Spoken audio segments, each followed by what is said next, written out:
Hoy nos despertamos en esta mañana celebrando la fe, dando gracias a Dios por este banquete al cual nos invita y hemos dicho sí, que nos hemos intentado poner el traje de fiesta.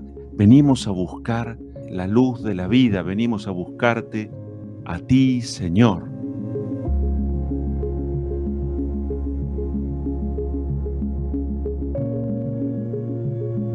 Bien podríamos decir hoy como una suerte como de lema, el camino que conduce al reino, podrían ser el titular de las lecturas de hoy. En primer lugar, por lo que deberíamos hacer y a la vez dejar de hacer, por tantas cosas a las que deberíamos estar atentos, que ciertamente no nos conducen al reino, y fortalecer aquello que el Señor muestra. Y nos encontramos con esta suerte de doble listado. A Pablo le gusta mucho esto de poder como poner las cosas en blanco sobre negro. Entonces va a poner este como listado de las obras de la carne, donde tenemos que comprender que obras de la carne, en primer lugar, está haciendo referencia a aquel modo de vivir donde el hombre se apoya en sus solas fuerzas, privado, alejado del espíritu, donde la mentalidad, diríamos así, es meramente humana, y donde aparecen las tendencias pecaminosas. En ese listado de tendencias pecaminosas propio de aquella época, pecados que siguen vigentes ciertamente, las impurezas y también las idolatrías que describe tanto detalle San Pablo. En el fondo está haciendo referencia Pablo a la falta de control sobre uno mismo, la falta de dominio sobre uno mismo, y esto como consecuencia de esa falta de la vida en el espíritu. Por eso va a hablar de las obras de la carne, pero va a hablar de los frutos del espíritu, que justamente van a hacer referencia al dominio de sí, a la paz, a la alegría, a la entrega amable a los demás. Tanto esta lectura de Pablo como el Evangelio, durante 3 días nos vamos a encontrar a Jesús como parándose de frente a estos que tenían actitudes hipócritas, que tenían un modo equivocado de vivir la fe. Pero decíamos ayer, tenemos que estar atentos porque esto, al ser palabra de Dios, son como advertencias también que nos ponen sobre aviso, para hacer de espejo, ¿no?, el modo en el que estamos viviendo, porque tal vez, si no todas, seguramente algunas de estas críticas que Jesús, cuestionamientos que nuestro Señor pone delante de estos fariseos, hoy al menos 3, y esta última a estos doctores de la ley, bueno, puede ser que tenga algo que ver con nosotros. Repasemos un poquito. Jesús va a criticarles a estos fariseos que están como en el detalle insignificante del mínimo dinero que hay que pagar por hasta las verduras más pequeñitas, pero en el fondo están dejando de lado nada menos que el derecho y el amor de Dios.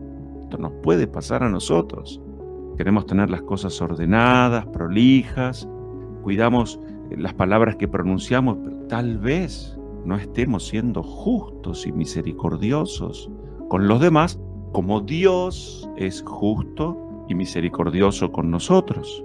En segundo lugar, Jesús va a hacer referencia a ay de ustedes, fariseos, porque buscan honores, aplausos y reconocimientos. Están, diríamos en un lenguaje más contemporáneo, en las vanas glorias.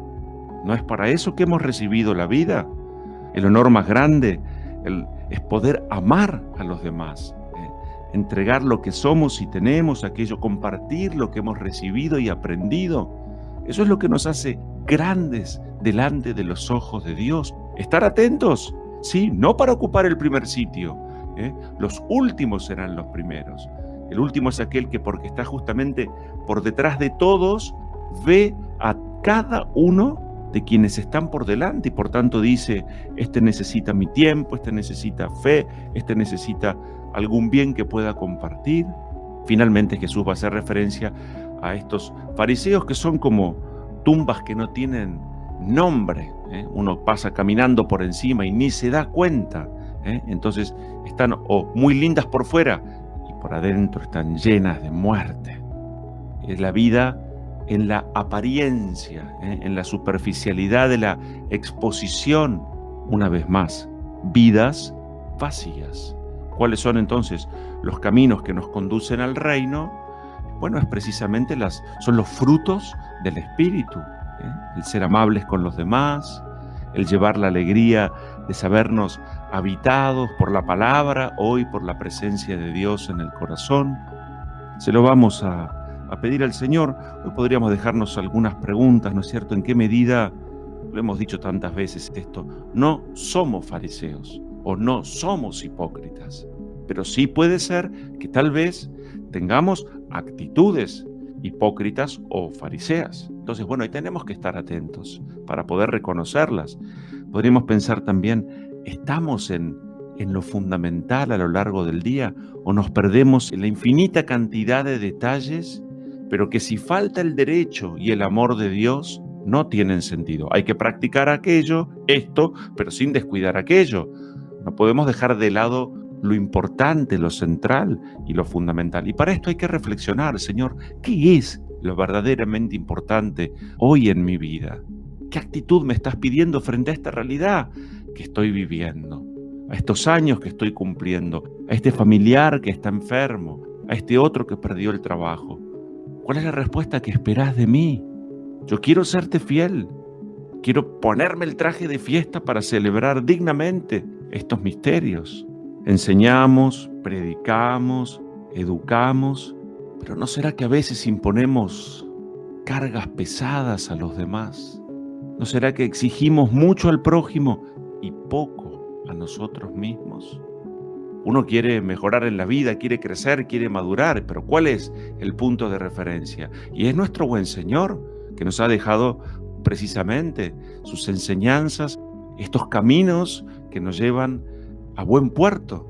Así que le pedimos al Señor, Él ilumina hoy con su palabra nuestra vida, que nos dé la fuerza en el corazón y la decisión en la voluntad para encaminarnos. Solo tenemos el día de hoy para hacer realidad la palabra de Dios en nuestra vida. No puede ser que estas palabras que son un tesoro pasen de largo, me tienen que atravesar.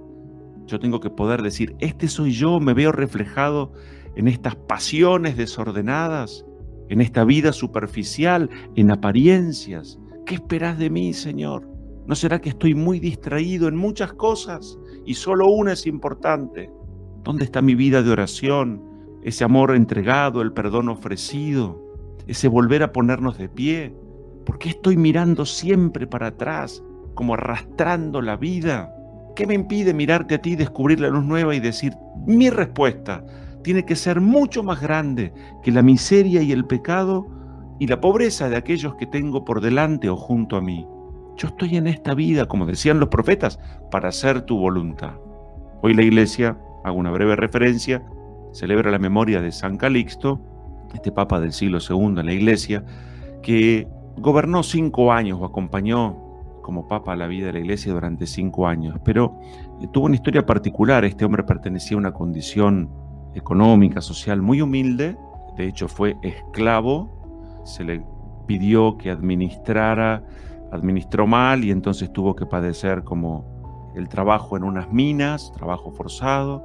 Luego se convierte en diácono y bueno, finalmente es elegido papa. Y como papa, en un momento de fuerte persecución, él, frente a esta vida entregada, dando testimonio de la fidelidad a Dios de tantos santos que murieron mártires, él se preocupa por tratar de darle cristiana sepultura a estos cuerpos. Y entonces él manda construir, allí en la ciudad de Roma, algo así como 20 kilómetros subterráneos, casi como diríamos así, en 4 pisos superpuestos, en un área de 300 por 400 metros, lo que hoy conocemos y existe en Roma como las catacumbas, ¿no?, de San Calixto, allí muy cerquita de las catacumbas de San Sebastián y Santa Domitila. Y allí, bueno, grandes mártires de la historia de la Iglesia fueron sepultados. Pero Calixto va a pasar un poco así como a la historia en la santidad. Él lo van a matar. Las circunstancias son medio confusas. A lo que quiero llegar es que él como papa tuvo el enfrentamiento de un tal Hipólito, santo después, pero este Hipólito le criticaba a Calixto que era muy, diríamos en lenguaje actual, muy misericordioso. Era demasiado bueno con los pecadores. Y esto es algo muy importante porque él abrió como las puertas, encarnó como el Evangelio en este sentido, ¿no es cierto?, de lo único que nos puede a nosotros volver a poner de pie en la vida es el perdón.